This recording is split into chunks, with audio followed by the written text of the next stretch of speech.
Hello, and welcome to episode 42 of Redesigning Cities, the Speedwell Foundation Talks at Georgia Tech.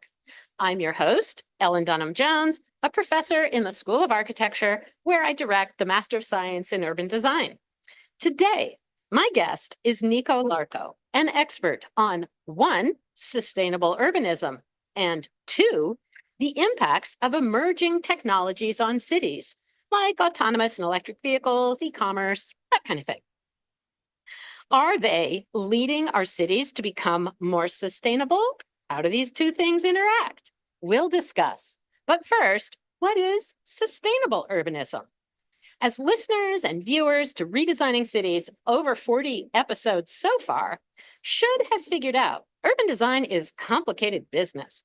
It requires integrating a wide range of social, transportation, energy, and environmental collaborators, infrastructures, networks, and design details into a spatial framework. To be done well, we could really use a handbook. Oh, wait, Nico just wrote one. Nico Larco is an urban designer, architect, and professor. He leads Element Urban Design and is a professor of architecture and urban design at the University of Oregon. He directs the Urbanism Next Center, an industry go-to for his research on emerging technology impacts. He also co-directs the university's Sustainable Cities Institute and was lead author on the brand new The Sustainable Urban Design Handbook. He has testified to the U.S. Congress, has worked on research for the European Commission, is a Fulbright scholar twice, and spoke at TEDx College Park. Welcome, Nico. Great. Thank you so much, Ellen, for the introduction and for the invitation to be here. I'm super excited to be presenting on this topic and hope it's helpful to everyone. As Ellen mentioned, I'm a professor at the University of Oregon and direct a number of different centers. I really do 2 areas of research, as Ellen mentioned. On the one hand, emerging tech kind of impacts, and I'll talk briefly about that. But what I'm here to talk about today is a lot of work that we've been doing on sustainable urban design, how we understand, how we approach sustainability at the urban design scale. So one of the questions I ask people all over the place, in academia, in firms, in cities, is really, how do you approach this right now, right? As was mentioned, urban design is a messy topic. It's got a ton of different parts, a ton of different partners. It's oftentimes unspecific or indefinite, right? There's a lot of different moving changes that happen over time. And this question of like, how do you approach it? Often, like, there's a lot of silence in terms of like, what do we do? I often say urban design is, maybe 20, 25 years behind where architecture is in terms of like having a definite way of how we approach sustainability in that discipline. And so a lot of this work is really trying to get our arms around how do we do this? There we go. And part of the reason to kind of do this is, there's a whole lot of different contexts. So this on the top is Shanghai, the middle one is in Arizona, and the bottom one is Libreville and Gabon. These are really different places. So if we ask the question, is this place sustainable? Or how do I make this place sustainable? You have really different answers, right? Based on the culture of the place, obviously the climate of the place, the politics of the place, the culture of building of the place. What kinds of things do we make? What are our lifestyles like, right? So trying to understand how do we do sustainability in urban design is a complicated question. And that's a lot of what our goal was looking at. There's a lot of different parts of sustainability when we get to urban design. Everything from talking about metropolitan footprints, a lot of the sprawl work is super important to understand. Issues of is it stormwater? Is it things like photovoltaics? How do we understand these things? And really the reason we're doing this is to know, what should I focus on? What are the topics I should be focusing on if I'm interested in sustainability at the urban design scale? How do I compare and evaluate different places and even different schemes within the same place, or proposals I might be having? And how do I shed light on false claims? There's a whole lot of greenwashing that happens generally in the world and a whole lot in urban design. So how do I understand what's really true, important, we should be following, and what's not, right? Thankfully, there is a ton of fantastic literature, work, research projects in this topic. So this is a small example of some of the resources that we've used in creating the book and creating the framework that I'm about to talk about. It goes from everything from transportation issues to land use to urban ecology to urban forestry, stormwater issues. There's a ton of fantastic work out there. For this book, we have over 1,000 different sources and have interviewed a ton of people in a bunch of different disciplines. That's part of what makes this getting your arms around this topic so hard. It's really broad. So the good news is there's a bunch of fantastic work in this, around this. The problem is most of it is tremendously siloed, right? Which really has two main problems. One is the people who know what to do are only the people who are in that silo, right? So people outside of that don't really understand it. It's hard to get understanding across these different silos. And secondly, the people who are doing that work don't understand how what they are doing might be impacting other topics related to sustainability. Either positively, there might be opportunities for co-benefits, or negatively, there might be like some conflicts within this, right? So everything right now is very, very much silent. So the work that I'm going to be presenting today is really trying to understand, get a comprehensive understanding around these topics. There are rating systems that exist that try to do some of this. LEED for cities and communities, or LEED ND, have kind of worked on this. CITES is more of a landscape kind of related rating system.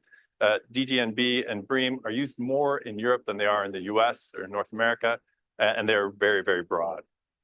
Some of the issues with these topics or these tools is that they are, on the one hand, they do a good job of helping you understand, if you're doing what you want to be doing, right? So like they're evaluation tools. They're not really great design tools, and they don't do a really good job of integrating these different topics, right? So you would be hard pressed to say like, I'm starting my design process. I'm in schematic design, and I'm going to pull out LEED for cities and communities to figure out what I should be doing. They get super technical really quickly. It's hard to understand these things broadly, and it's also really hard to work with stakeholders on this, right? Because they get technical so quickly. So this is more or less what we were trying to attack as we did this. So this is the basis of the Sustainable Urban Design Framework.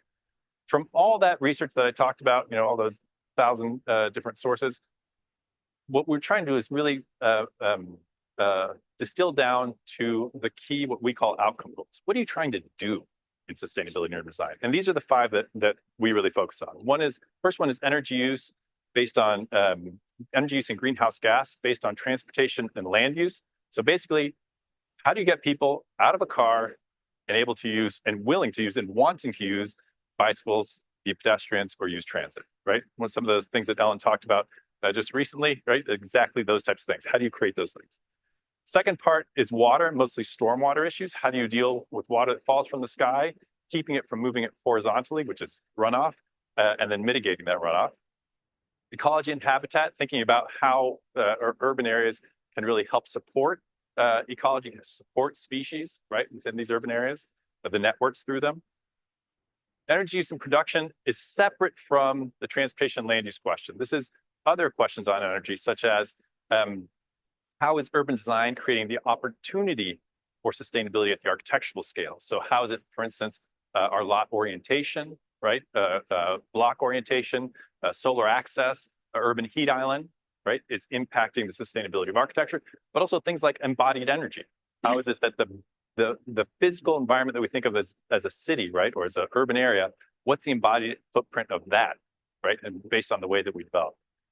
And then finally, equity and health, we're talking about things like based on urban design, based on urban form, how is this impacting the affordability of the place, its accessibility, how much people will be physically active, right, how much physical activity is going to happen, how safe the area is, and the opportunity for social mobility. Can people improve their socioeconomic situation based on design decisions, right? It turns out that design has a lot to do with all these things, right?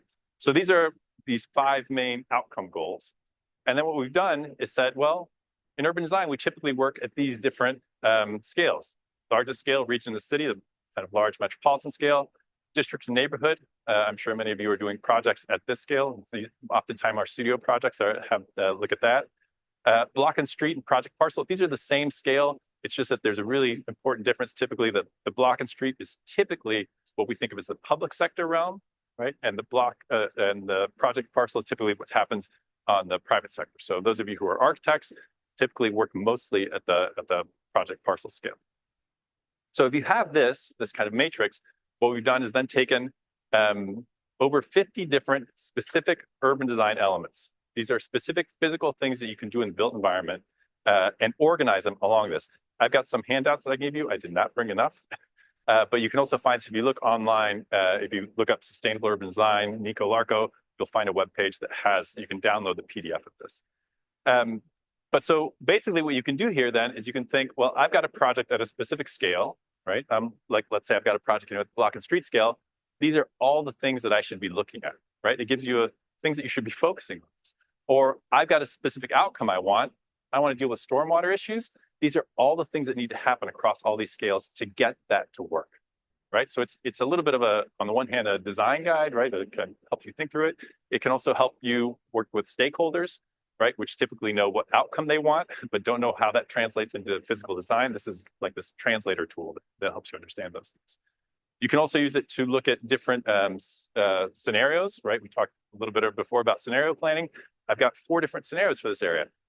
Which one's more sustainable? That is a complicated question. This helps you take that apart and figure out in what way is it more sustainable, or how might we compare those things, right?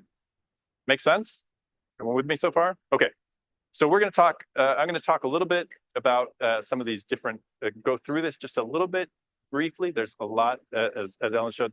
The book is large. There's a lot of material in there. I'm going to give you a summary of this just so you have a sense of how it works. So. In terms of energy use and greenhouse gas based on transportation and land use, as I mentioned, the basic idea is get people out of cars and into bike-ped transit, right? How is it that we do that? What are the different things we have to do at the different scales to get that to happen? At the largest scale, right, the metropolitan scale, the region, the city scale, we're really talking about things, first of all, compact development. Compact development helps all these different issues. So if you take nothing away from this, compact development is super important. So this here, you can see the image on the right. That's urban growth boundaries that we have in the Portland region, right? So basically everything that's built outside of that has to be really low density by law, by state law. Everything that's inside of that can be much higher density. And so when you have compact development, you have more proximity and more density, which actually makes, obviously, moving around by something that's not the car easier to do. You also think about the scale at your transportation network. So not just, but not the transportation, how it feels on the ground, but what your entire network is, how much it covers, how it's organized. Your bicycle network, same thing, like regionally, how do we get around, what's accessible? And we also think about the scale, things like the regional land use mix. So do I have all of my housing in one part of the city, right? Think about it, how Atlanta is organized. Is all my commercial stuff or office stuff in one part of the city? Is all my industrial stuff in one part of the city? Or are those things more mixed, right, at the regional scale? Make sense? Okay. At the district and neighborhood scale, we really start looking at things like block structure and connectivity. So the image on the left is Portland. That's the typical Portland block is 200 by 200 feet. Those of you who are in urban design studios, that is tiny, right, compared to what we see in most of the country.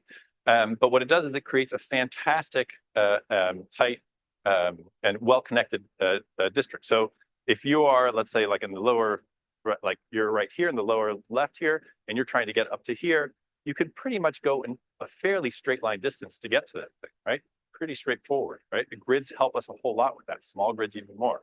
As opposed to the image on the left here, where if I live down here and I want to go up there, right? I need to go within the network, which is all this, come out here, probably hit an arterial, come back, go over, right, to get to that place.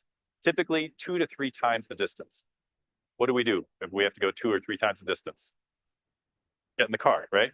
I'll get in the car. Like, I'll take you, don't worry, right? Same distance, right? But because of the network connectivity, that makes a really big difference. You can also think about, at this scale, things like high density zoning and platting. So how high of a density can I build, right? Does the zoning allow to happen? But also, does the platting allow, the size of lots allow, right? So the image on the right, you can see those are high density buildings, multi-story buildings, right? The image on the image on the left is like that. The image on the right is smaller lots, which you're never going to get higher, taller buildings that happen. So there's these decisions we make at the district and neighborhood scale that make those things happen. Also, our parking strategy, how much parking I'm requiring, I shouldn't say I need, how much parking I'm requiring in these areas has a huge impact on what we can build. And then finally, this idea at the district scale, having a land use mix, a high mix of land uses. So the image on your left has a mix of uses all happening right next to each other. So pretty much this is the 15-20 minute neighborhood, right? I can walk to anything I want. From 80% of what I need in a day, I can walk or bike to everything I need, right? The thing on the image on the right, it is single use. And anywhere that anything I want to do outside of like visiting my neighbor, I have to get in the car for, right? So mixed use at that scale, really important. Right. At the block and street scale, we're really talking a whole lot about the street design. You all see how we're going from the largest scale here and like getting down to specific pieces. So at the block and street scale, we're really talking about multimodal street design, or complete streets is another name for those things. And the idea behind complete streets is not that you don't allow the car, but that you allow all the modes to have equal weight and you don't let the car dominate, right? So things like pedestrian friendly design. So this image is from NACTO, the Urban Street Design Guide, which, do they see that? Okay, that is a fantastic. Okay. The Urban Street Design Guide is a fantastic resource. NACTO has excellent resources, both in terms of content and in terms of how they communicate the work. I highly, highly recommend it. But so this is an image from that. And you can see that, pedestrians have wide kind of areas to be in, clear crosswalks, pedestrian areas of refuge, right? There's elements of the street design that make the pedestrian realm feel comfortable. Same thing for the bike system here. This is a separated bikeway, so you're not in a bike lane in traffic. You're separated and protected. Here, actually buffered by parking, right? And having a designated area, designated transit areas, if you can get that, having designated transit lanes, and good, wonderful feeling transit stops. And the car is allowed to be in here, but it's not allowed to dominate, right? They're going slow. They're not feeling dangerous. They're not imposing on the other modes, right? So multimodal street design, really important for this. You also think about the scale, how you design parking. So this isn't only how much parking you have, which is an issue that's usually decided more on a district scale, but how do you design that? So things like, do we put our parking lots on the corner, or do we put it mid-block, right? Much better mid-block. It feels much better for the urban realm. Is the parking in front of the housing, or in front of the building, or behind the building? How big are our curb cuts? What's the edge condition of the parking, right? So there's all these design elements that if we have to have parking, there's big differences in how that feels, right? Make sense? Okay. And then finally, oh, sorry. Yeah. And then finally, at the project and parcel scale, we really start to think about how we create active street edges. So this is really the question of how the buildings are creating, fantastic pedestrian-friendly, vibrant streets. So the image on your left here, this is a housing, and this is high-rise housing here with a plinth of 3-story housing. What typically happens in this kind of typology is that you have one entrance here for the high rise, and that same entrance then has like an internal corridor, and you're seeing the backs of all these units, right? And what that creates is a street that doesn't have a lot of entrances, doesn't have a lot of transparency usually, because this is like people's bedrooms. They want to like close it off, right? This is a different model where each one of these units is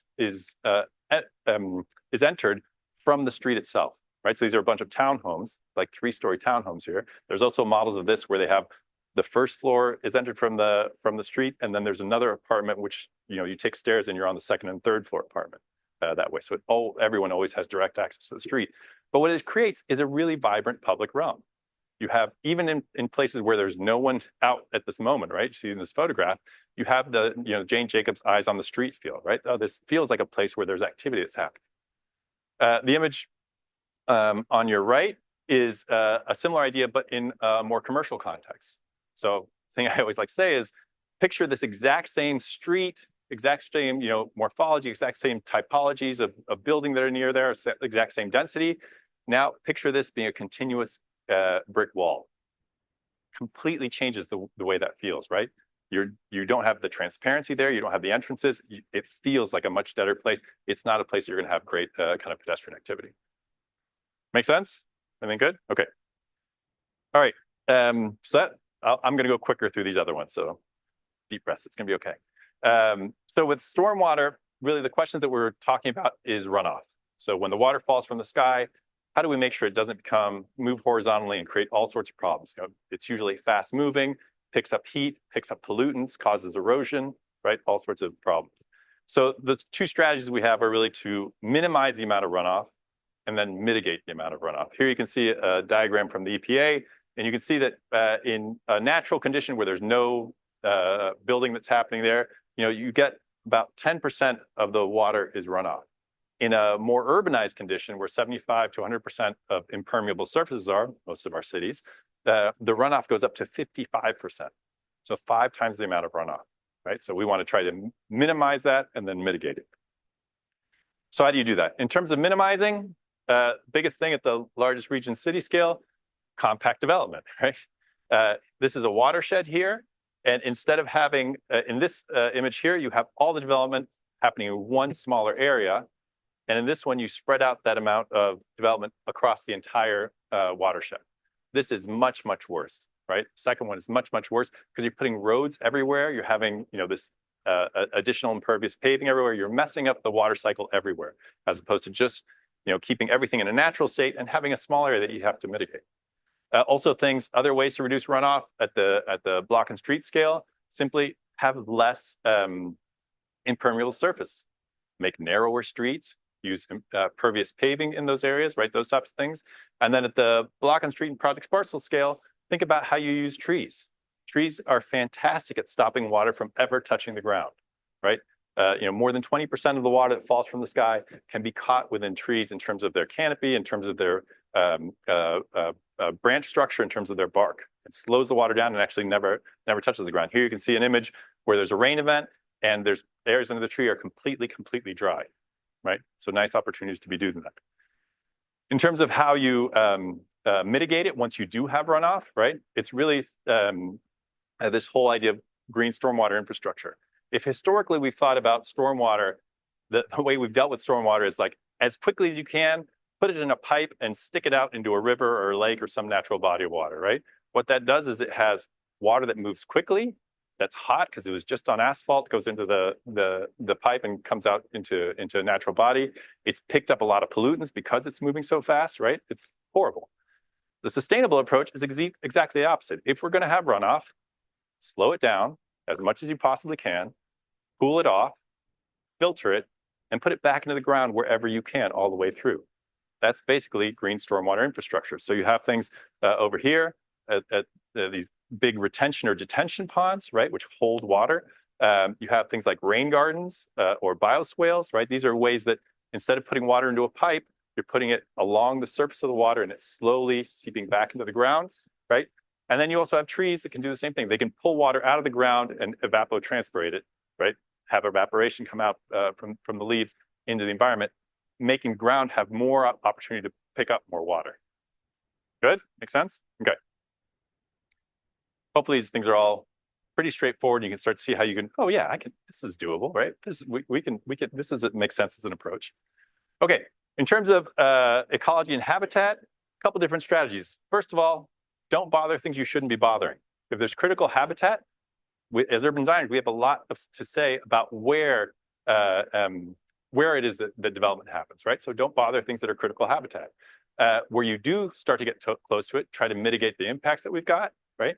And then the opportunity, because we work at a large enough scale, to actually create microhabitats, areas of habitat within urban areas. Oftentimes, we don't think of urban areas as places that have rich ecological functions. I think the talk that Ellen just gave on Ian McCarg is a fantastic example of where that's actually not the case, right? There's huge interfaces between the urban areas and natural areas, and there's lots of opportunities to actually create ecological robustness within urban areas. So at the largest scale, we're really talking about this idea of robust ecological networks, and then also ecological corridors and patches. So this is an example of a larger network and ecological corridors that happen here. This is a great opportunity for species to be able to move within the urban area, to have robust habitat in these areas, right? To have better differentiation of the kind of the genetic pool because there's more interaction that's happening. We see these things all the time in urban areas. You also then have situations where, for instance, there's roads or infrastructure, right, that crosses these. So how do you maintain the connection there?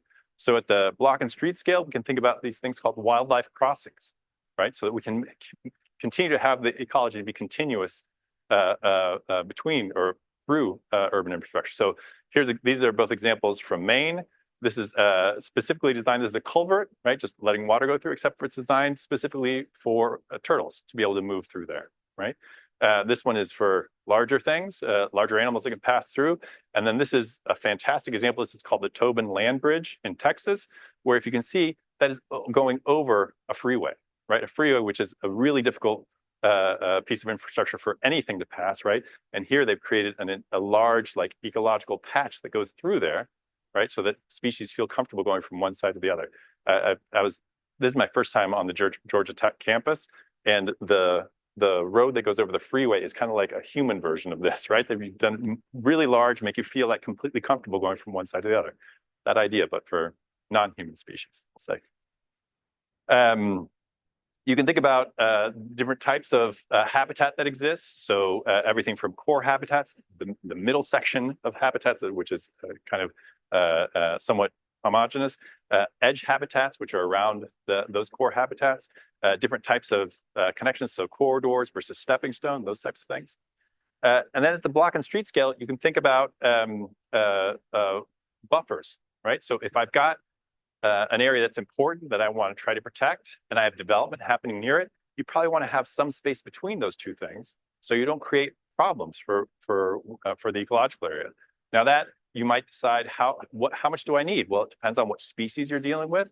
It depends on how much movement there is through there. For instance, if there's a large slope with water coming through there, right, you're going to need a larger space. Or if I've got a really intense use, if I've got a large parking lot up here, I might need a larger space to be able to buffer those things, right?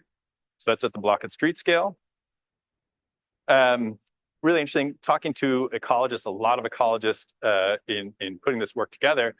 One of the questions that I often ask is, what should urban designers do? What's like one important thing that urban designers should be thinking about? And an answer that came back over and over again was this question of vertical complexity, which I had no idea exactly what that was, right? The idea behind vertical complexity is creating a mix of vertical structure, really, within ecological areas. So this is what we typically do, right? This is like homogeneous lawn, like one species of grass or two or three species of grass, and these lollipop trees, which are typically all the same species, right? This makes a ton of sense if I want to go a ball or throw a frisbee or run around. We do this everywhere in urban areas, right? Regardless, and for all of the park, right? Not just the area where we want to run around in. So if you think about this just ecologically, that is a pretty dead area, right? Compared to, this is the Pacific Northwest. Come and visit, it's beautiful. But what you see here is a whole range of vertical complexity. All canopy trees, smaller trees, bushes, sedges, ground covers, mosses, all creating these really different environments all the way through. And so this is much better, much more robust for all types of different species, but also the same species in different parts of their life cycle, right? Make sense? We can do this in urban areas, right? So for instance, right here. So this is a swale coming off of a parking lot. There's a large parking lot over here where the water drains over here. Instead of that having be a grass ditch, this is a really good example of creating vertical complexity. We have trees, which will eventually be larger trees. We have got bushes, we've got sedges, we've got grasses, we've got mosses all together, right? This creates a much more robust ecological area, which is critical for the most important class of species in urban areas, which are insects, right? So this is, if your insects are doing well, everything else is going to do well. Or I should say, if your insects are not doing well in urban areas, then nothing's going to do well in terms of ecological sustainability. Okay, and then finally, at the project parcel scale, is this idea of creating microhabitats. Lots of opportunities to create microhabitats, creating areas that can not only be, fantastic open spaces that we can go and sit in, but also places that have ecological weight to them, strength to them. Okay, in terms of energy use and production, you're really thinking about, these are really different areas. For energy use and production, you really want to think about different climate zones. In the book, in the work we've done, we really look at these 4 different types of areas. hot, dry, or arid climates, hot, humid, cold and hot climates, and cold climates. I assume this is a cold and hot climate here, right? Because you guys get the cold, but you get really humid in the summer. And so there's different approaches we might have in different areas. So for instance, there's different building typologies which have really different performance in these different climates. And so as urban designers, we have a lot to say about what building typologies are going to happen based on the block size and the lot size, right? So we can design places, we design places that decide what our typology is going to be. So you can see here that some of these work really well in many climate zones. Some of them work better in some climate zones and not so much in others. This doesn't mean that you can only do these typologies, but understand that these are the typologies that are going to do best depending on what the climatic zone is. Also at the block and street scale, things to think about is cool and green surfaces. So the albedo effect. We all know that dark surfaces absorb more heat, create urban heat island effects, right? Typically, urban areas are much warmer than the surrounding natural areas. Big reason for that is because of the materials and the colors, right? So thinking about what materials you're using as an urban designer at these scales can make a really big difference, or how much green you have. This is an example in Barcelona where they greened a whole kind of boulevard. Fantastic. You can also think about the embodied energy of an area. So these is examples. This is somewhere in Florida, and this is in New York City. Think about the amount of embodied energy in the urban infrastructure, right? Think about like 100 feet of street, right? A 100-foot length of street. Think about how much cement there is in that, for the street itself, for the sewers, electrical wire, all these types of things. Well, think about how much we need of that to serve 1 unit of housing, right? Or how much that 100 feet serves, right? In Florida, it might serve 2 units, right? In New York, you might be 40, 50, 100 units, right? So think about how much, based on the way that you're designing the city, how much energy is going into, embodied energy is going into the city itself. Okay, one more of these. With equity health, I mentioned all these different ways that the built environment, the way that we design our cities have all these impacts on equity and health. On the one hand, with affordability, the size of our lots, the geometry of our lots, right, have a ton to say about how much it costs to build and how much it costs to live there. Our transportation network has a ton to say about how much it costs to live there. The variety of housing typologies, the missing middle housing that we've talked about so much, right? Tons of studies have shown that if you have a larger variety of housing types, housing costs go down, right? So urban designers have a lot to say on what kinds of typologies are going to be happening in an area. In terms of accessibility, all those things that I talked about in that first row for energy use and greenhouse gas production, those things also work for accessibility, right? It turns out that walking, biking, and transit are not only better for using less energy, they also cost less, right? So they're more affordable way of moving. In terms of physical activity, a lot of studies have shown that what a big decider in will you do exercise today is how easy it is for me to get to a place where I will do that exercise, right? So if we think about the location of our parks, the accessibility, thinking about the transportation infrastructure to those areas and the design of those areas to make sure that it has the things that I want to do there, right? So is there fields? Are there courts? Are there playgrounds or tot lots? Are there benches, places that it can sit if I'm an older adult, right? All these things are really important.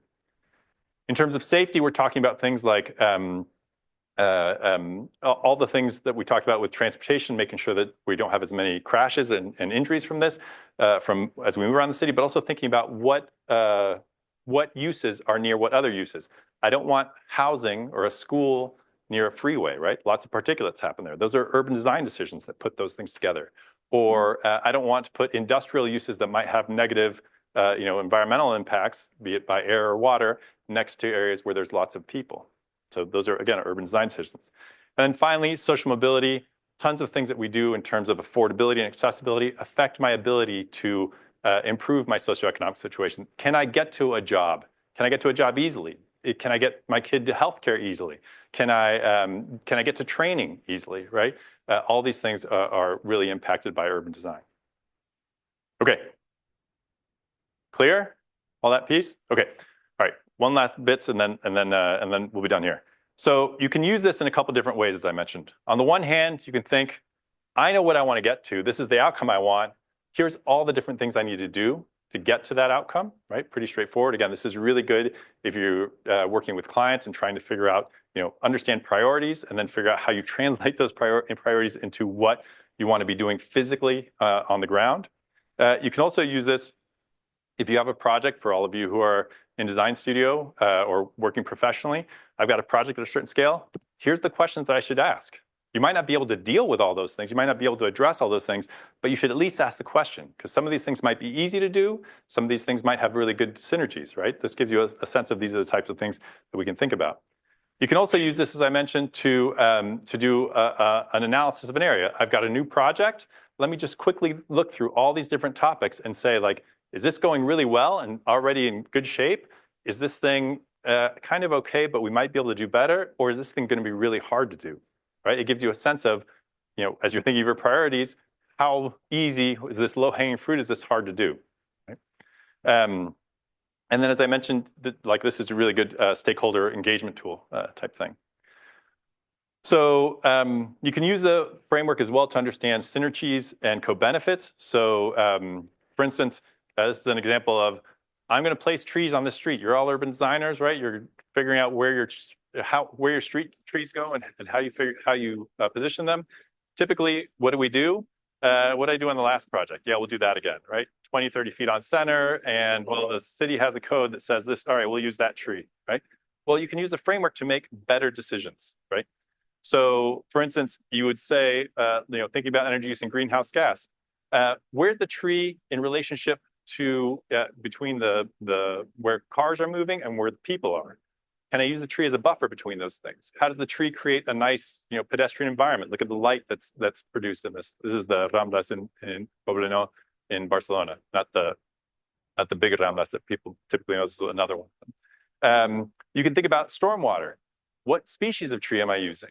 How much does it stop water from ever touching the ground? How much does it evapotranspirate? How close do I need to put those things so I have a continuous canopy? How much are the trees helping stop water from ever going onto impermeable surfaces? In terms of ecology and habitat, am I using all the same species everywhere, which we tend to do as urban designers? Maybe I should be mixing the species of trees. Do I have them all evenly spaced? Maybe I should cluster them to help create vertical complexity.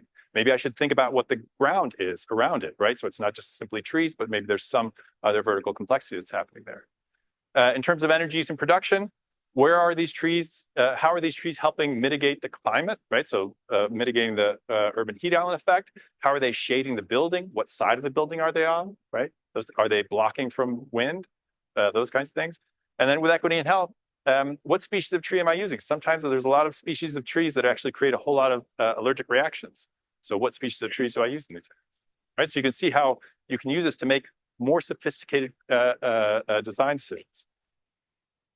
You can also think about trade-offs. So this is a slide I showed before, an image I showed before about the difference between undeveloped, right? What water does in undeveloped areas versus highly developed areas, right, with a lot of impervious surface. For stormwater, right, this might be better. For transportation and equity, this might be a lot better. So how do I, this lets you, it doesn't give you the answer, but it lets you figure out where the conflicts might be and have conversations with your client, with your stakeholders, with other consultants to figure out how do we best deal with this? How do we mitigate where there's problems?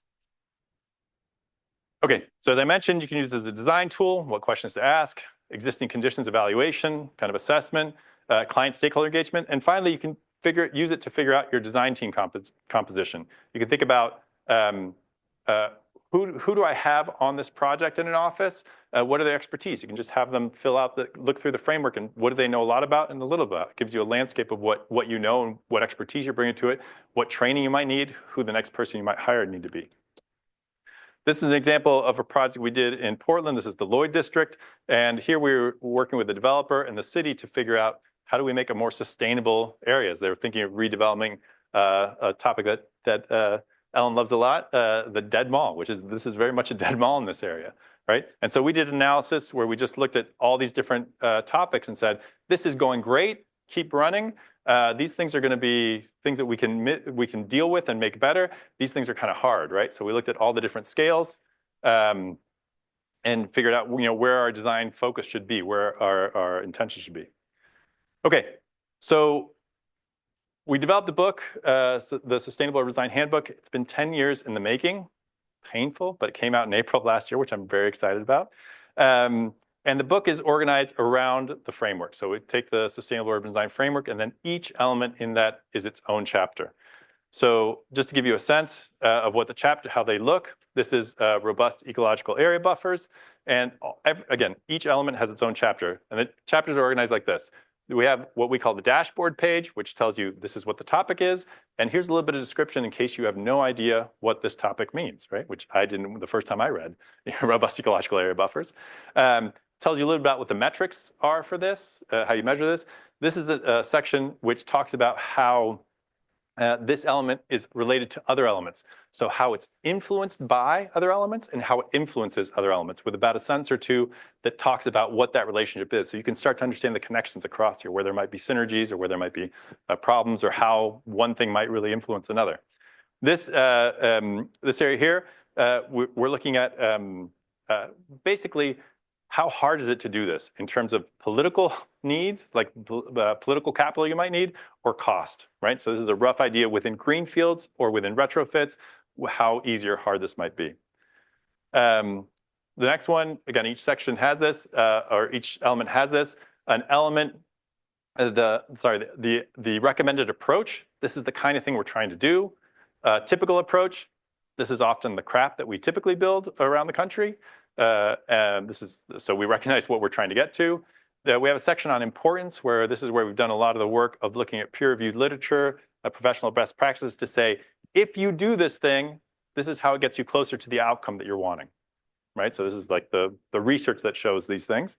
We have a section on background information. So if you don't know a lot about different types of habitat, this kind of gives you some ideas of those things. And then we have a section on considerations and caveats. So this is trying to make you a little bit more aware about this topic, so you understand a little bit of the nuance. We talk about things like, for instance, operations and maintenance of this. If you do this thing, here's some things you might deal with, or political issues you might have to run into, right? So it's helping you understand a little bit of that nuance. And then finally, we have a section which is guidelines for urban design. So helping you understand at the schematic design scale, we've taken all this literature and tried to distill it into a few key things you should be thinking about, so you can make some design decisions early on in design development or schematic design that actually will get you to a better outcome, right? Nope. And that, for some reason, it's not moving forward.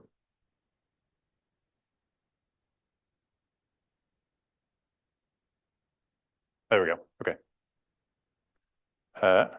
There. Okay. A lot of people to thank for this. Karin Knudsen is my co-author on this. She's actually was just elected to be the mayor of Eugene. So she just started in January as the mayor of Eugene. Really nice to have urban designers out in the world doing this type of thing. But a whole lot of people, professionals, professors, and students who helped make this work happen. So super thankful for all that. Again, this is the book until the end of February, so just a couple of weeks. This is, if you go to the Routledge site, this is a code you can use to get a discount on this book, so if you're interested. Okay, I'll just talk briefly about this. So in addition to sustainable urban design, I also do work, as Alan mentioned, on this topic of how emerging technology impacts cities. And so we look at things like self-driving cars, shared mobility, so scooters, Uber, Lyft, shared bikes, those types of things, and e-commerce, and are really looking at how those things affect cities. Not as much about the technology, so we track a lot of the technology, but we're really interested in, for urban designers, for instance, how it affects things like land use, urban design, transportation, and real estate, and how those things affect things like equity, health, the environment, and the economy. So we've also developed a framework for that, so you can take a look at that. And if you're interested, there's a website, urbanismnext.org, which has a lot of information on these topics and a lot of research. We've done a lot of reports that come out on that. We also have an annual conference. We're not doing one this year. The next one's going to be in 2026. So if you're interested, I'd love to have you out for that. Alan came to the last one we did in Portland. And yeah, so hopefully this gives you an idea about how you might approach sustainability in urban design, to get your arms around, to understand these are the types of things we're looking for or looking at. hopefully one of the important things that we're trying to do with this is make you feel like you have agency in this, right? It is complicated, but it is not impossible, right?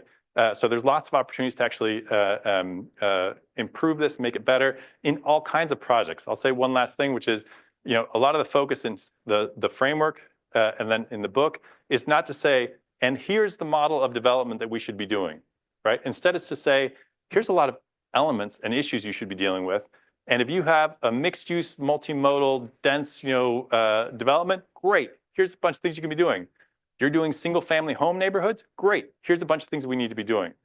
I believe firmly, like we have a lot of work to do on sustainability, and we can't only say there's one way to develop. We have to chip away and make everything that we possibly can better. So hopefully, this is a tool that is not prescriptive, but lets you really decide how it is you can take your project and make it more sustainable.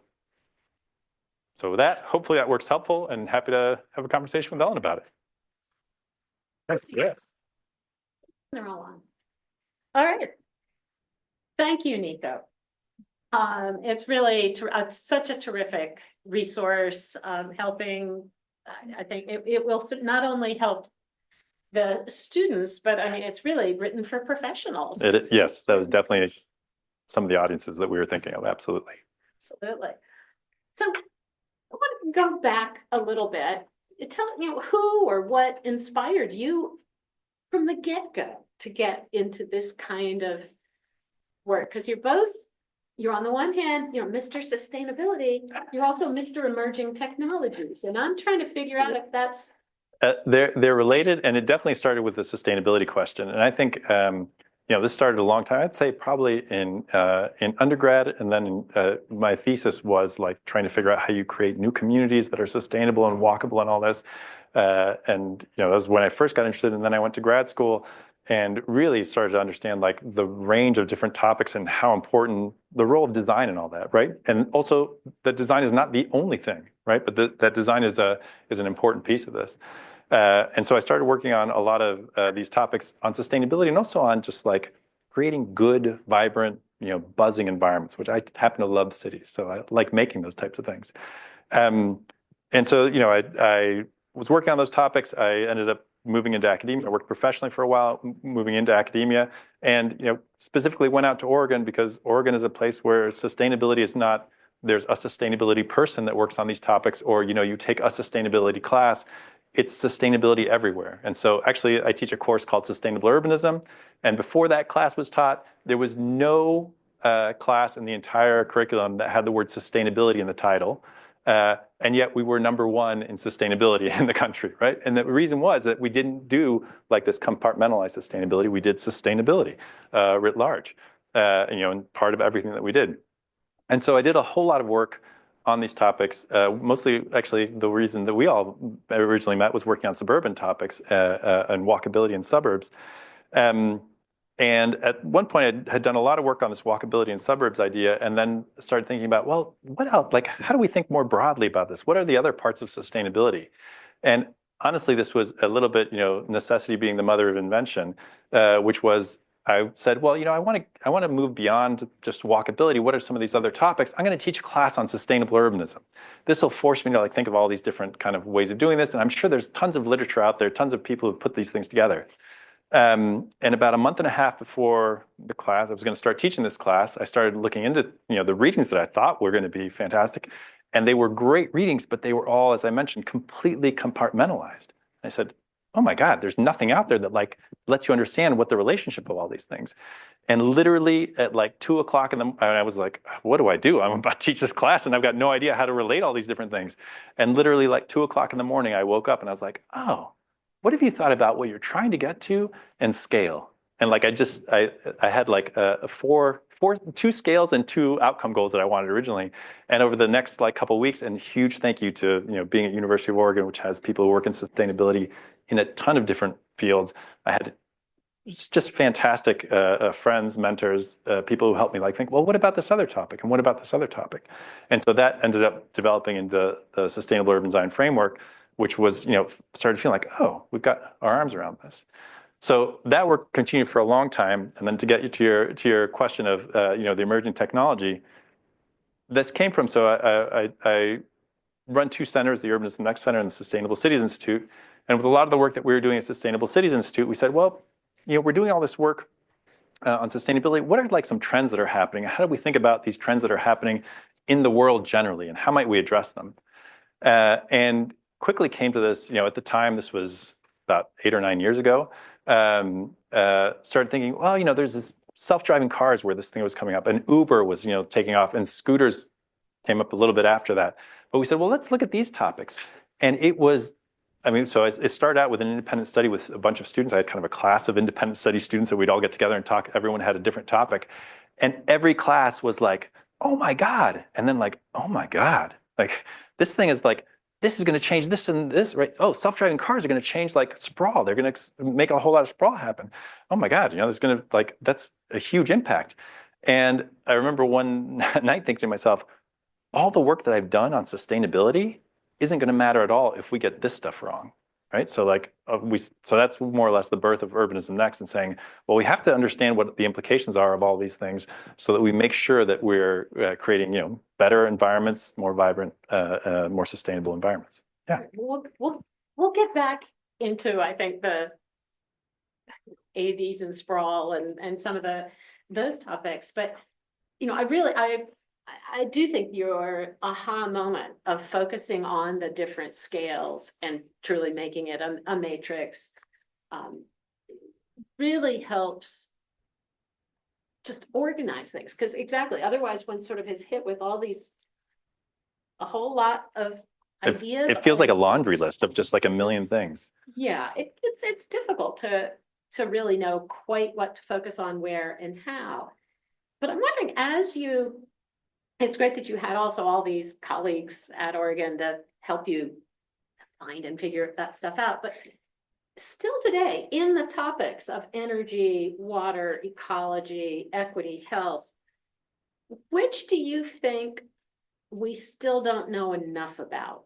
We still aren't, as you were working on it, sure, you found places like, well, okay, that's where we are, that's what we're putting in, but I wish there was more. Yes, that is a great question. So I'll say transportation, like the whole transportation land use, we know a lot about that. And, as a friend of mine back at U of O says, like, if we could just build the stuff we already know, like maybe we don't need that much more research on this. Let's just build the things we know. We'd be tons better off, which I believe mostly, right? There's still good to have a lot of more research on this. But, that one's fairly well understood. It's the implementation that really is difficult. Stormwater, we also are knowing a lot more about. So the green stormwater infrastructure, which was kind of like this novel idea, 15, 20 years ago, there's lots more of that happening. Ecology and habitat is super complicated. And I don't know if there's a way to simplify that, because it changes a ton depending on where you are. So, what we try to do in the book and in the framework is here's major topics you should think about. But, we say early on, go talk to an ecologist about your specific area. So that one will always be complicated, because you have to understand that. To pause just to hold the rest of the thought, but what is a native species anymore as hardiness zones keep moving, and ecology is on the move. Yes. And and understanding like what you should be doing, and then or what your goal should be, and then how do you do that goal, right? Those are really complicated questions. Energy use and production, I think we're understanding a whole lot about that. Equity and health is health is doing better, but equity kind of questions. So actually part of the research that I'm focusing on right now is really building up the equity work, like understanding how it is that decisions that we make in urban design affect the opportunity for everyone to have, equal opportunity to, access to these benefits, social mobility, all these health, all these things.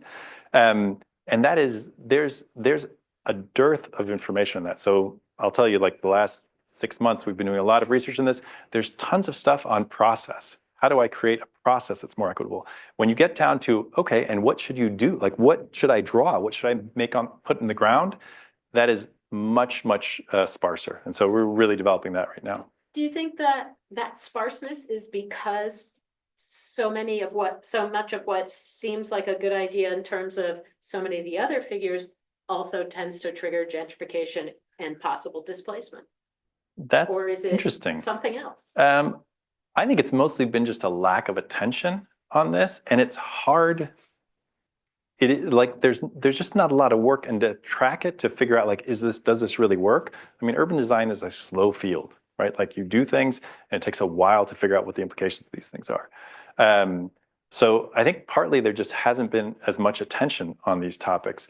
I think the gentrification is an interesting issue, which I hadn't really thought about. That's one of the reasons that the equity thing makes for difficulty. But also the things that we've looked at and I've been really focused on is always trying to understand what the physical implications are, or what the implications are of the physical thing. So there's another whole layer, which is policy, right, and planning, which is super important, not the things that we're specifically looking at. So for instance, gentrification, you cannot design yourself out of gentrification. I should say there's some things that you can do, but mostly that's a policy question.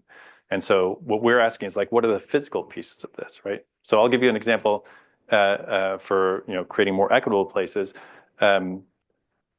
Creating a variety of lot sizes makes a huge difference for people to be able to own their own store, their own house, right? Their own apartment, a range of apartment types, right? It makes a huge difference for people that are able to do that, which means that they have the opportunity of wealth creation. In the United States, the biggest vehicle for wealth creation is the house that you own or the home that you own, right? The apartment that you own.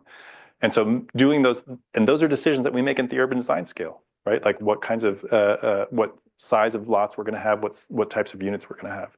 Yeah. I think also Atlanta has really been such a boom town since 2014, 15 kind of. And there's been a lot of gentrification and a lot of displacement. But while it's fairly easy to actually measure gentrification, it's really hard to measure actual displacement. Mm-hmm. And how much displacement was by choice and Yeah. how much was certainly not. Yeah. And we still don't know, even on the policy side, we still don't really have good ideas what to do for renters. We know more. Well, I was going to say, and what's really clear is that renters are not part of the whole game, right? Like they don't benefit at all from rising prices, whereas owners absolutely do, right? So I think in terms of wealth creation, again, on the one hand, there's this being able to own a piece of property that can really help, but there's other things like some of the things that we're looking at in terms of the equity piece is having not only smaller parcels for housing, but also opportunities for smaller enterprises, right? So not only having an enormous commercial lot where it's you have to be a Walmart to be able to afford that thing, but having smaller parcels or smaller spaces within larger commercial areas that allow that, or having hookups for food carts, right, or hookups for food trucks. Those make a really big difference in being a really good stepping stone for people to start having develop a business, right, and then slowly move up. Those are urban design decisions, right? Those are really urban design decisions that create that. Did you also, in the course of 10 years writing books, I totally consider. Did you also, in addition to discovering new research that's out there, did you discover some really interesting new places that had been trying things that that maybe had not been on your radar? Yes, I'll tell you one of my favorite places is Hammarby Solstad in Stockholm. It is incredible. So it does most everything that we think is oh, we should be doing this. It does it all in one place. And the crazy thing is that it is not like so for instance, there's a place called Vauban, which has, which is tremendously sustainable, but also I would say very kind of granola, you have to want to live there. There's a little bit of pain that goes, you can't have a car anywhere near where you live in the area, and there's all sorts of limitations which make for a really sustainable place, but it's for a certain audience. Hammarby Solstad is market rate. I mean, so there's mix of affordable housing, but people are fighting to get into that. And to me, that is a fantastic example because it does all these great sustainability things. And it doesn't do it and say and you have to be a bleeding heart to be able to do. It says you want a nice lifestyle? You should live here. Oh, by the way, it's also sustainable. right? Which to me is like how we have, if we want to like really move the dial on sustainability, that is what we have to do. Yeah. I love Hammarby Sjöstad and have been there a couple of different times as well and tracking it. And it was really interesting to interview some of the shopkeepers and ask them what they had been surprised about as to who was shopping there or what, how things were going. And one of them shared with me that what was a surprise both to the designers and the designers, the developers, this, which was really the city, but also to her, was they expected it to be mostly young professionals. And its nickname now is Pregnant City. It was all about, I mean, they didn't really think it was going to be families. And that's interesting. It's so healthy. Everything is all about the healthy air, the healthy water, the healthy food, lots of sun and green space. It's really beautifully designed. Yeah. That it attracted a lot of it. I want to raise my baby right here, but that also came with a real influx of minivans that they were completely not prepared for, and they've kind of been fighting.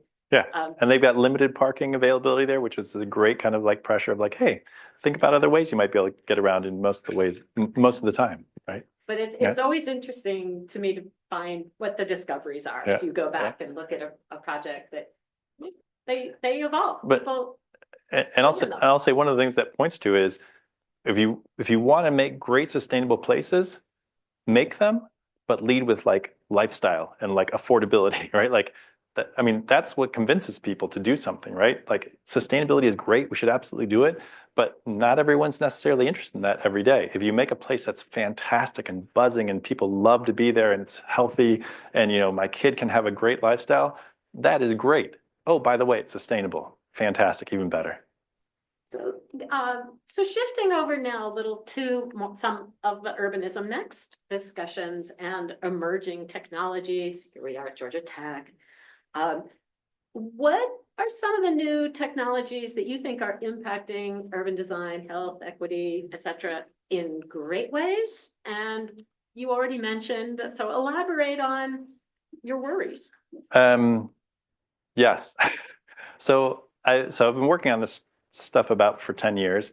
And I have to tell you, I've had sleepless nights with some of the emerging technology because a lot of them have not such great, we'll say, what we call cascading impacts.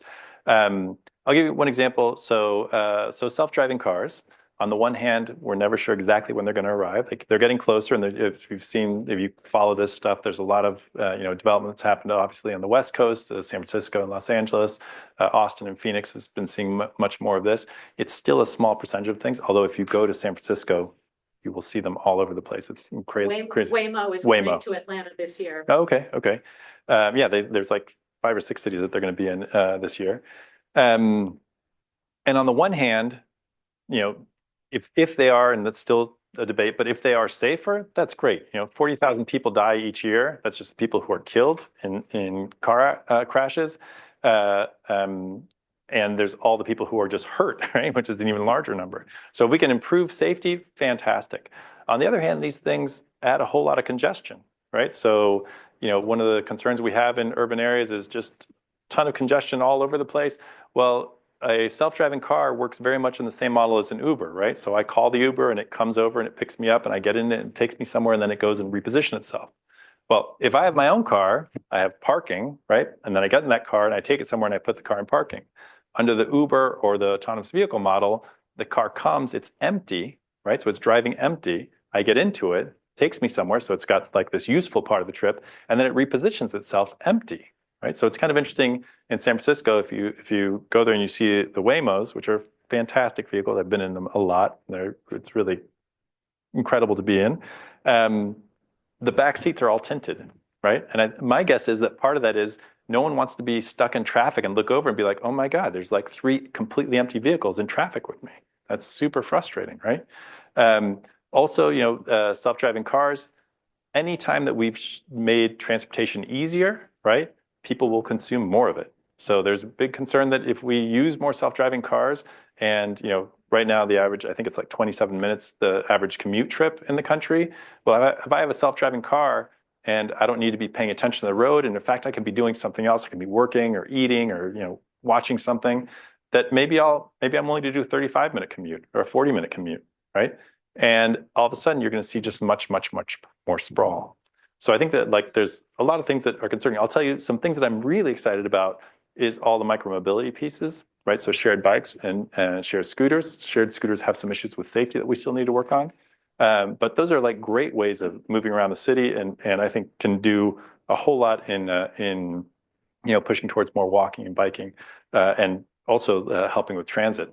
One of the things that I really am hoping takes off, and we do a lot of work, the work I do in the Netherlands looks at this a lot, is mobility as a service. So the idea that I can have one kind of app or one kind of system which lets me figure out how to do car share, bike share, scooter share, all these different modes, transit, all in one kind of place. My sense is that is some of the studies, some of the things that are, I should say, pilots, not studies, that are happening right now. For instance, in Berlin, I'm working on a pilot in Vancouver right now with TransLink, this RideLink. Those have really huge opportunities for, I think, the things that we want, the social benefits across the board.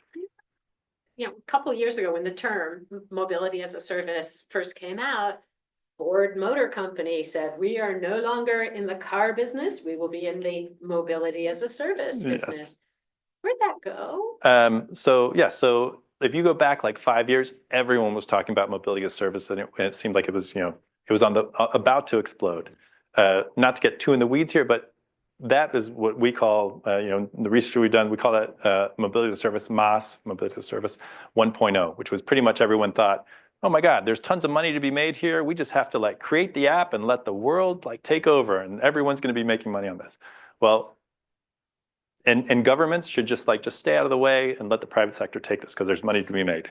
Well, it turns out that there's not a lot of money to be made in this. Transportation is a low margin industry, and definitely having a third party running the mobility as a service apps, there's very little money to be made there. And so a lot of the companies that did that actually went out of business. What we're seeing right now is what I call MaaS 2.0, which says, there's not a whole lot of money maybe to be made in this, but there's a ton of social benefits to be doing in this. So maybe the people who are really pushing this aren't necessarily the private sector, but instead it might be cities or transit agencies that have a public mission. And so you're seeing, again, TransLink in Vancouver, British Columbia, Yelby in Berlin, Wien Mobile in Vienna, that are transit agencies that have said, well, this helps us with the mission that we've got and the charge that we have, the public sector charge that we have, and that they're using that. And maybe this doesn't necessarily make money, but it's might be cheaper than creating another transit line, or it's definitely cheaper than creating another car lane and having more congestion. So there's all sorts of ways that this might work. And so there's this next generation of MaaS 2.0, which is also called public mobility, really shifts the focus, and I think is doing well. It's doing well. No, that's great to hear about. I mean, I know that the whole world of apps and autonomy and mobility, it seems to continue to be in this. There's sort of headline grabbing. Oh, AVs are just 2 years away, 2 years away, and 2 years away. Yes. Do you have a sense of what for urban designers? What should urban designers be thinking about in terms of they're just 2 years away? So. So I've got two answers to that. The first one is, and I do a lot of work on these future kind of trends and all this. I'll say one thing that I've come back to is, I say this all the time, the old rules are still the new rules. Dense, multimodal, mixed use are still the most important things that we can do. Doesn't matter what technology we have, that makes them better. So I think we still need to continue to do those things. I think what we need to do with the emerging tech is figure out which ones we need to be paying attention to, and then what are the urban ramifications of those things. So So actually some work that we did at TNO just last year looks at like these assessments to figure out like, hey, new technology like jazz hands, like super shiny. Which ones of these make sense? And kind of a series of a method you can go through to figure out like, might this one take off, and how will we decide that? And then the question is, well, what are the spatial ramifications of those things? So for instance, do we need to be creating vertiports? I'd say not. Urban air mobility, I do not think that's going to be anytime soon, and it's got a ton of cascading impacts and a business model that is not clear is is accessible to most of the country, right? So no, don't do that. Don't spend your time. And cities, I would say, I don't think it's worthwhile to be spending staff time and money to be looking at those things. Mobility hubs, absolutely. Right? I would say, yes, that's super interesting to think about how we create mobility hubs, what they look like, what works best, what kind of development you might create around mobility hubs, like those types of things, absolutely. Yeah. So partly it's first old rules are to the new rules, and then for emerging tech, you need to do a little bit of sifting, right? And think through which ones are really going to have the largest impacts, and then figure out what the design implications are for these things. It certainly seems to me that also within the AV discussion, and this will be my last question on this one, but there's a huge difference between private AVs and the impacts. And in addition to the zero passenger trips, 30% of the population right now is already too old, too young, too disabled to opt to drive a car. So you're going to get a 30% increase there, and then the empty passenger vehicle trips. miles, congestion is going to get a lot worse. And if more cars are going, more people are choosing to spread further out, it's all the existing communities that are going to get all the drive-through traffic. Well, I'll give you two other variables that I think are going to be really important. So definitely owned versus fleets, right? So a fleet's kind of like the Uber model, and owned is like the Tesla model. I have my own car that drives me around everywhere. Are the shuttle buses? Yes. Toasters on wheels. Sexy, but yes. So the shared versions, and I'm a big advocate of like shared or autonomous public transit, right? That would be fantastic.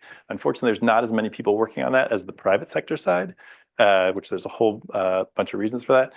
But oh goodness, I was going to just tell you something else about this. So some of the variables to think about. So one of them is the business model side of this, because anytime you talk to, we work a lot with the private sector, and anytime you talk to some of these companies, they'll tell you all the potential benefits. And this is going to, the one that I always talk about is we're going to get single mothers to their jobs, right? Like, this is a fantastic way of, increasing accessibility for everyone. And some of the questions for that are, well, the business model needs to work for you, right? So right now, I could get single mothers to their jobs, right? We have things called taxis, right? We can just send. The problem is not technology. The problem is cost.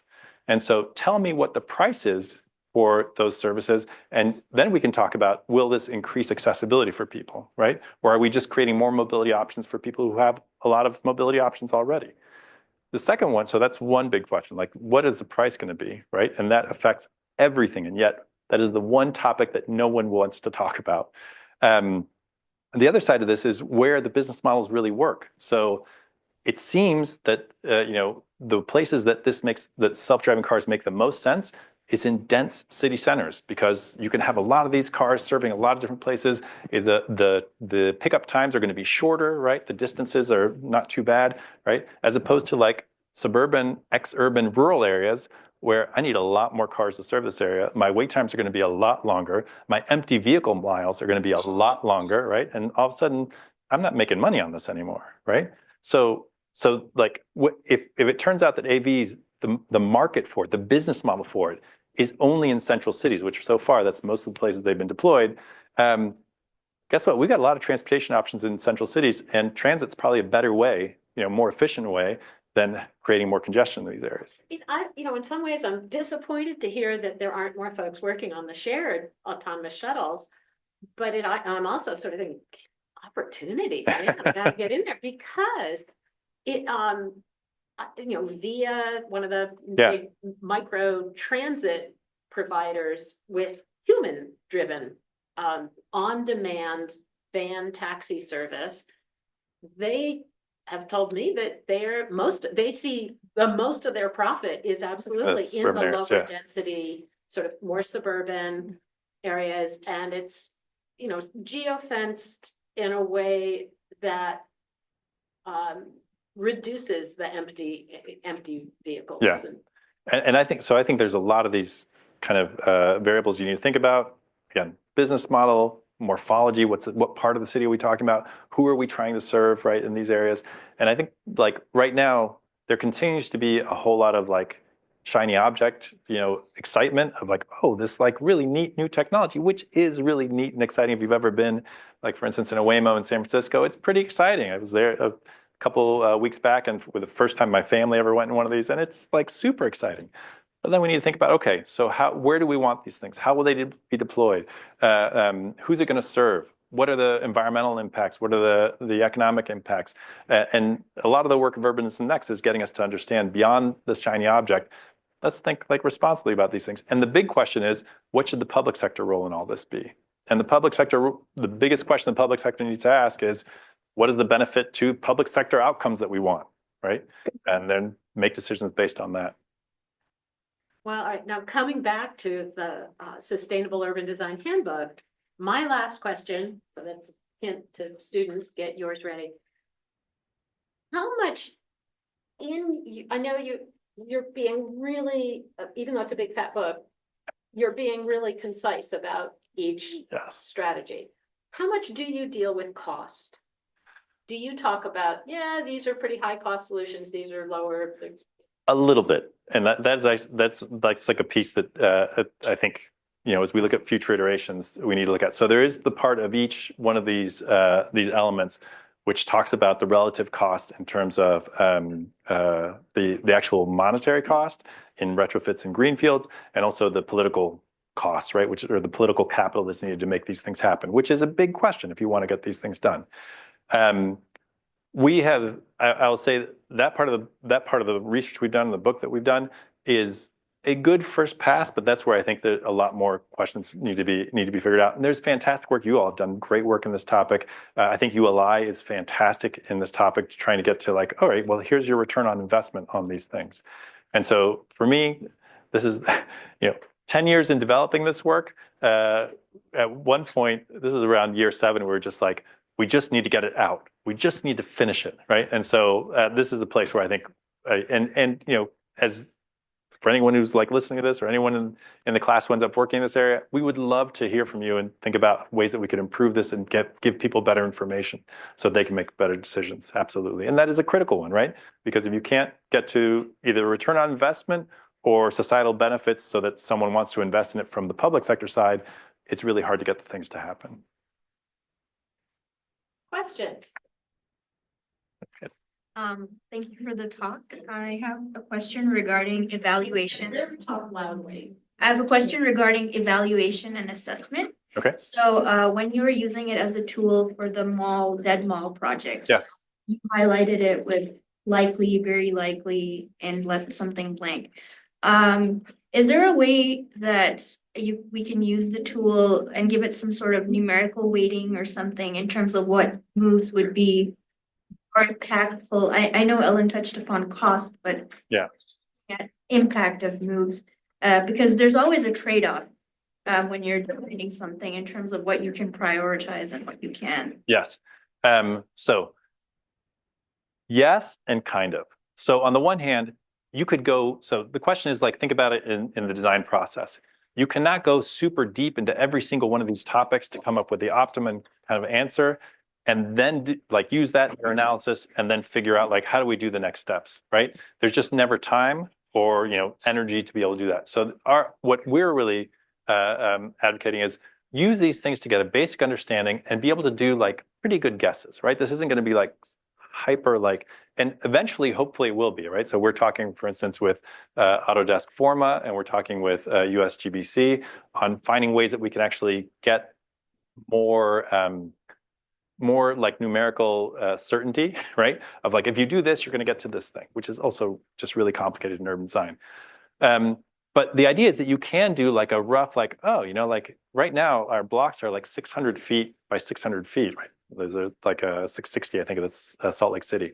Wow, that really does create all sorts of problems for, walkability because of the network. Or, we have this really big loops and lollipops kind of street organization. Here's some things. So this is hard to fix, right? And this other thing might be easier. So you can give yourself a relative, like, this is relatively easy, this is relatively hard, this is impossible, right? And so start with that. And then before you get into any more specifics than that, I think then you have a conversation with your client and stakeholders. What are your priorities, right? And a little bit with a sense of like, these things are easier to do and these things are harder to do. That doesn't mean that your priorities are the easy ones, but the easy ones you should probably do. Even if they're not your priority, you should just do these things. The harder ones, which of the harder ones are more of a priority for us? What are we willing to like put in the weight, the political capital, the money, the time and energy to make these things work? So it's not as clean as well, just going to punch everything in and big, there's like the output and we do this. It's really meant to be a tool for you as a designer or you as a planner or you as a developer to make better decisions, especially in the early phases, and then refine as you go. Good question. So I spent some time in Berkeley, so I figure you might have an opinion on this. What do you think of projects like California Forever that try to do everything right, but then go and do it in greenfield? Oh, that's a complicated answer. So first of all, I'm for anyone who wants to try to make more sustainable development, like fantastic. And whatever it is, I mean, in the end, we need a lot more, for instance, housing. Like we need a ton more housing in the country. I think that's pretty clear. In the last election, a huge issue that came out was like housing. At the national scale, the amount of housing that we have is a problem. The cost of housing is a problem. So I am all for any way that we can create more housing and making it more sustainable, which is a big part of that. One of the question I often get is like, if you could do anything, like one thing that's important after looking at all this, density, like not Hong Kong, New York City, kind of oppressive density, but like density that's good enough for transit, that makes transit work, that creates more compact development, like fantastic. So on the one hand, I'll say any development that works on creating dense, increasing housing, fantastic. I think it's great for us to be doing development that's in redevelopment areas, like or redeveloping areas or infill, fantastic. But that's not the only thing. And I am like, I've got my own personal opinions of like, I'd rather have that happen. But I also have like a practical side of me. I think anyone who works in sustainability and you look around and you see the problems that you have, you can't be an idealist. And I am very much an idealist, but like when it comes to this, you can't be an idealist. Like we need to like chip away at this wherever we possibly can. And so, I'm all for any project that helps us get to those outcomes. Richard, I'm going to move this way. Richard. Talking about density. So California has done a lot of work, right? Trying to change ADU laws, splitting lots, all that. Yeah. I guess they found out people don't want to be developers or landlords. Is there another reason it's really not working? That is also a complicated question.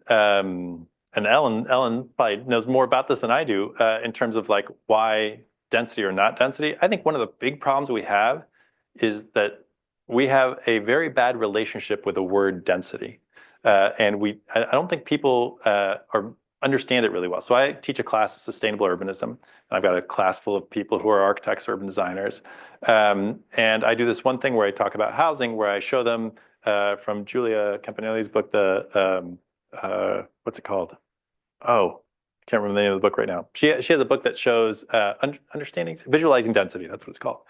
And so it's an awesome resource, and it has all these different developments all over the country, like design developments and just like just developments that got made, like not like high design or like really like considered. And she organized them by density across the entire country, right? So everything all shown exactly the same way.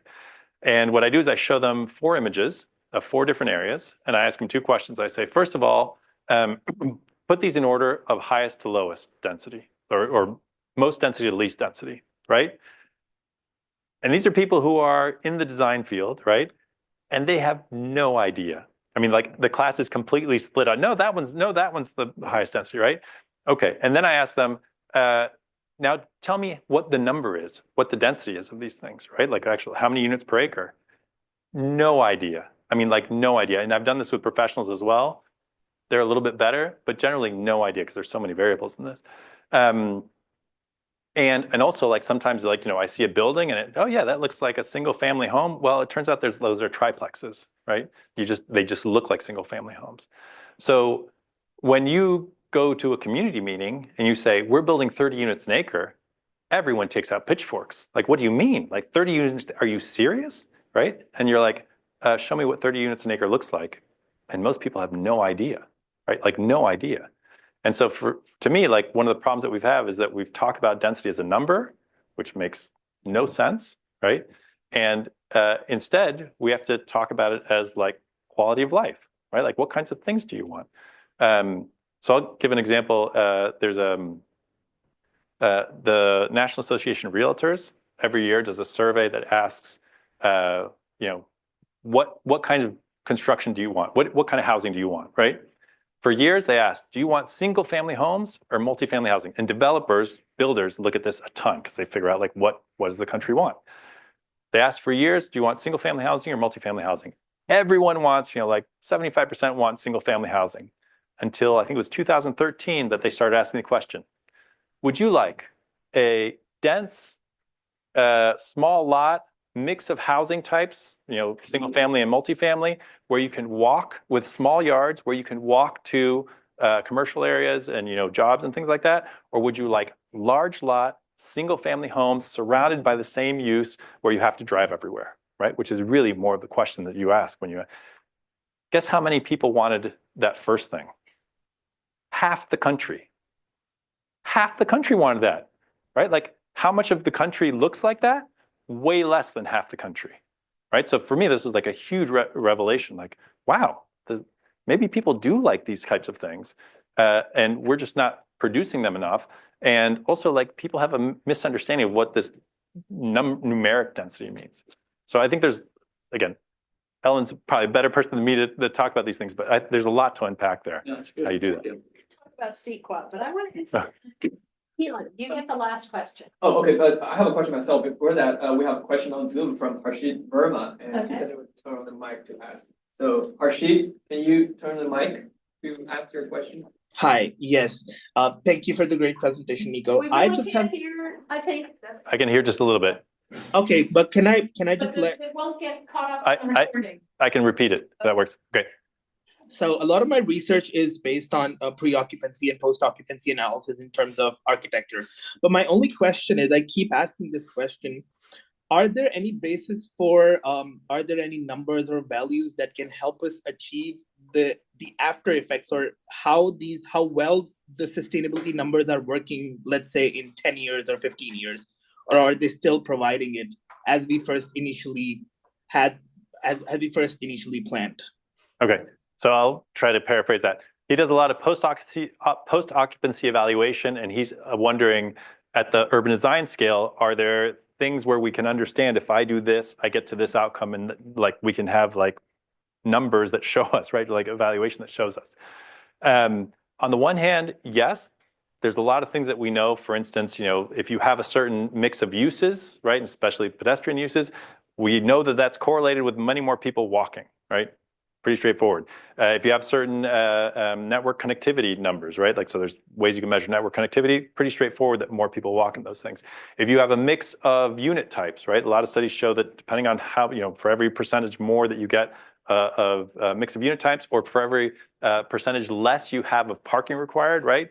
You end up changing behavior this way. So some of that stuff exists. I'll tell you, part of the difficulty though is that urban design is messy, right? There's a whole, you know, I often say, you know, in architecture, we know that if I change the amount of insulation that's in a wall, it will change the energy consumption, or I change the form, right? It changes the energy consumption like this. In urban design, how do I get people to walk? Well, there's like 25 different variables that kind of have something to do with that. And some of them are like game changers. It's going to be really hard. And some of them, well, they kind of work with these other ones, but if you don't have that one, you have this other one, it still works. So unfortunately, it's not as clean cut. That doesn't mean that those relationships don't exist. It's just that they're more complicated. And it's more like a combination of qualities. So it does make it harder. That doesn't mean that we shouldn't continue. And there's tons of need for research. For any of you who are interested in like a research future, there is so much space for more research in this so that we can make those connections more apparent. Absolutely. So yeah, so my question is, so you mentioned that one of your focuses right now is on health and health equity. So can you talk a bit more about the current project that you're working on? Like what's the most concerning health and equity you're observing, and also what's the opportunity that urban design can kind of sort of make a change, make a positive change? Yes. So I'm working, there's two projects. One of them is I mentioned on the equity piece, and I'm working with people in Methuen right now on this. We just had an awesome workshop on last Friday. Yeah, just a couple days ago, really kind of taking this apart. And some of the things I mentioned, so there, on the one hand, there's, it's interesting, there's what's called distributional equity. So let's make good environments and make sure everyone has access to those things, right? So like just good urbanism, but make sure everyone has access to those things, right? Walkability, but make sure that everyone has access. And on the other hand, there's certain things that if you do them, they create more equitable environments. So the example I gave of, like the ability of wealth creation, depending on lot sizes, there's also examples of like having a mix of incomes all in the same area is a huge boon for people having access to opportunities that they would not have otherwise, right? If I'm in an area that, unfortunately has a lot of people who have a low income, it's really hard for me to find opportunities because everyone, like all the people here, don't have those opportunities. But if we mix the housing typologies and mix the income levels, there's huge benefits to that, right? So that's an example of that. I'm also working on the health side, and I'm doing mostly the work through TNO, which is this Dutch national think tank that I work at. And we're looking at, it's been super interesting, at things, mental health pieces versus physical health pieces. Super interesting, a lot of the things that we've talked about, the walking, biking, but also really interesting is the types of social spaces that we create. Like, how is it that urban design creates, Jane Jacobs is a good example of this. How do we create vitality? How do we create social interaction, right? Which has a huge impact for obviously economic reasons I just talked about, but huge for mental health reasons. So yeah. And there's something I can read about the mental health piece? Very soon. So I'll say, so we're like right now we're actually working on putting together an article on this. So if you come in to ask me afterwards, there is a book by called Building Healthy Places, I think it's called, Andy Dannenberg. Yeah. Which has a section on mental health, and it's got some really good things in there as well. But yeah, I'm happy to talk to you more about that. Yeah. I want to just thank you, Nico. I'm afraid we're out of time, but the next generation of urban designers are going to be so much better prepared than you and I were. Yes, I hope so. Thanks to your work. I also want to thank our listeners. You've been listening to episode 42 of Redesigning Cities, the Speedwell Foundation Talks at Georgia Tech. A video and podcast of this event will be posted to the Redesigning Cities website, where you'll find links to all of the previous episodes and an invitation to join our mailing list. And join us live on March 3rd for Redesigning Cities for Climate Migration with Abram Lustgarten. That's great.